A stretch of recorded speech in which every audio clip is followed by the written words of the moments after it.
तर पाठवू द्या, त्यांना पाठवते नंतर येऊन म्हणलेत ती सुद्धा रेकॉर्ड जुना. दूर करायला सुप्रे साहेब आले, गायकवाड साहेब आले, शिंदे साहेब आले. असं करा, ते संभाजीनगरला पाठवता ना, मी संभाजीनगरला 1-2 दिवसात येतील पाहिजे, आपले 1-2 प्रतिनिधी पाठवा त्यांचे कमिशनर. ते जर याच्यावर बदल आठवून लाखावर तर आम्ही त्यांचा ऐकणार नाही. त्यांचा सन्मान करू, कारण ते देव झाले समाजाचे, त्यांनी शोधून. आम्ही ऐकणार नाही, कारण ह्या 4 न्यायाधीशांनी इथं कबूल केलेले जुन्या बाईट सगळ्या आहे ना. 54 लाख नोंदी आम्ही नव्यानं शोधल्यात आणि त्या वाटप करायचं सरकारचं काम आहे. आता जर दबाव येऊन, हे बघा दबाव कोणावर पण येतो, हे बघा नाकारा तुम्हाला नाव करायचं आमची हरकत नाही, पण ते बिचारा काय न्यायमूर्ती आहे. दबाव कोणाचा नाहीये, आमच्यावर नाही, न्यायमूर्तींवर नाही, कोणावर नाहीये. जे न्याय पद्धतीने चाललेले आहेत ते आपल्यासमोर मांडलं. आता त्याच्यामध्ये आपल्या काही शंका आहे त्याच्यावर दूर करू द्या. 2-3 दिवसात आपण दूर तुम्हीच म्हणलात ना 58 लाख शोधल्यात आम्ही. कन्फ्युजन कसं, आम्ही खुश झालो ना 58 लाख आम्हाला मिळाले, याला 4 मिळाले तर आमचे 2.25 कोटी मराठा समाज आरक्षणाचं कल्याण केलं सरकारनं आमचं. आम्हीच म्हणतो ना, शिरसाटने बावनकुळ्याने वाटोळं केलं. 58 लाख जे मिळालं, पण सरकारने कल्याणच केलं. मधल्या काळात आम्ही शिंदे साहेबाला मानलं, शिंदे साहेबांवर आम्ही प्रचंड नाराज आहे. त्यांनी आमच्या लेकरांचं अजिबात तळतळाट घ्यायचा नाही. शिंदे साहेबांनी आणि त्या फडणवीस साहेबांनी कुणाचं त्या बावनकुळ्याला सांगून आणि शिरसाटला सांगून जीवाचं रान केलं आमच्या लोकांनी पण त्यांच्यासाठी. आणि लोक जे शिंदे साहेबाला मानायला लागले, यांनी प्रमाणपत्र रद्द केले. दबाव नाही तर कसं येत दादा?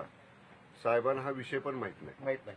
माननीय शिंदे साहेबांना मग त्यांनी चूक दुरुस्त करायला पाहिजे होती ना. ठीक आहे ना, मग आम्ही बोलतो ना, त्यांनी आम्ही चूक बोललोय. दुरुस्त करायला पाहिजे. दादा 1 मिनिट ऐका. आता जर बावनकुळे साहेब सरळ पत्र पाठवते, शंभूराज साहेब सरळ 2दा सांगितलं लाडभून त्यांना, 2दा की बाबा आपण असं पत्र दिलंय ना की चुकीचं काम झालंय. मला म्हणले 8 दिवसात करतो. मला विखे पाटील साहेबाचा फोन आला, ते म्हणले फोनवर बोला, तो माणूस लय कसतरी करायला. म्हणलं चूक दुरुस्त करत असतील बोलतो, नाही केली. मला 2 दिवसांनी पुन्हा कळवलं, त्यांनी फोन लावला कलेक्टरला आणि कलेक्टरने मला पण लावला बीडच्या, की महसूल मंत्र्यांचा फोन आला होता, आमची चूक झाली, आम्ही दुरुस्त करतोय, ते अपलोड करून प्रमाणपत्र देऊन टाकतो. कारण ती फारशी भाषा कोणाला लिहिता आहे ना आणि वाचता पण आहे ना, दबावपोटी झालं होतं. हे बावनकुळे साहेबांनी मान्य केलं. ते जर उद्या नाही म्हणलं तर माझ्याजवळ पुरावा, मी टीओबी पुरावा टाकेल. परळीच्या दोघांचा आमच्यावर दबाव आल्यामुळे माझ्याकडून जरांगे पाटील झालं, हे जर त्यांनी नाकारलं तर माझ्याजवळ पुरावा मी ती टाकी. मी याच्या अगोदर म्हणलो होतं माझ्याजवळ पुरावा आहे, तुमचं पत्र हाती लागलं. त्यांना वाटलं आमचं पत्र हाती लागत असतं का, पण मी ते लाड बोलत दाखवलं होतं काही. त्यांना वाटलं कुठं लागत असलं का, मी मंत्री आहे. आणि मला कलेक्टरांचा फोन आला, अपलोड करतो. 2 दिवसांनी विखे पाटील साहेब मला फोन आला आमच्या अधिकाऱ्यांचा. ते म्हणले परत फोन आलाय आणि आम्हाला सांगितलंय आम्हाला फोन करावं लागत असते, त्या उडवायच्याचा त्या रद्दच करायचे. तातडीनं मी लाडभाऊंना सांगितलं, ते परदेशात होते. ते म्हणले असं नाही होणार हो, डबल कसं काय होईल. म्हणलं हा बघ मला कळायला कानावर टाकतो, आणखी वेळ हातात गेलेली नाही. आणि 1.5 महिने मी म्हणल्यालंच झालं. मग मी पत्र दाखवलं, ते रडायला लागले. त्यांच्या जे रडायची वेळ आली ना, दाखवलं त्यांना वाटलं आपलं पत्र कसं हाती लागलं. दुसरं सांगतो, मी हेच काम स्वतः घुमरेंच्या पोरा सांगितलं होतं. ज्या मामाला मी मामा म्हणून बोलत, त्यांचा नाही दोष याच्यात, त्या पोराचा आहे, की तुम्ही माझ्या पोराचं दुखत असू ते दवाखान्यात आले. मी दवाखान्यात त्यांना सांगितलं बाबा तुम्ही चूक करू नका बरं का, खोटं असेल तर फाडून टाका दे, जाळून टाका दे, काही गरज नाही आम्हाला हे राजकारणाची करण्याची, पण तुम्ही हे करू नका. तुमचं पडलं म्हणून पडायसाठी माझे 3,500 मराठ्यांच्या गरीबाचं वाटोळ होईल, नाही करणार म्हणजे. हेच मी शिरसाटला सुद्धा सांगितलं, नाही होणार म्हणजे.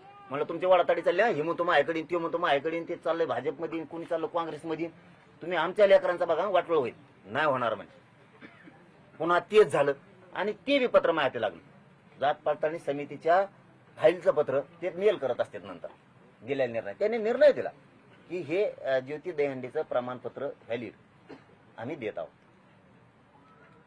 सकाळी रद्द.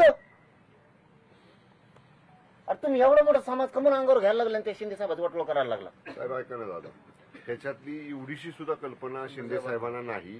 आणि ही चर्चा झाल्यानंतर सामंत साहेब, मी, आम्ही दोघंही साहेबांना बोललो. साहेबांचा सगळा विषय कानावर घातलाय. त्या दोघांना ज्या काही सूचना द्यायच्या ते साहेब देतात. त्याच्यामध्ये नाईब ते कॉन्से ज्युडिशरी आहे, तर तो विषय मी आमचे लोक मायारो त्या बैठकीत होती. जे लोक त्याचे व्यक्तिम आहेत ते बैठकीत होते. आपण तो विषय वेगळा बोलू. तो झालेला विषय अर्धन्यायिक मला काय हे बघा, मला तुम्हाला कोणालाही दुखवायचं नाही आणि मी दुखवणार नाही. त्याच्या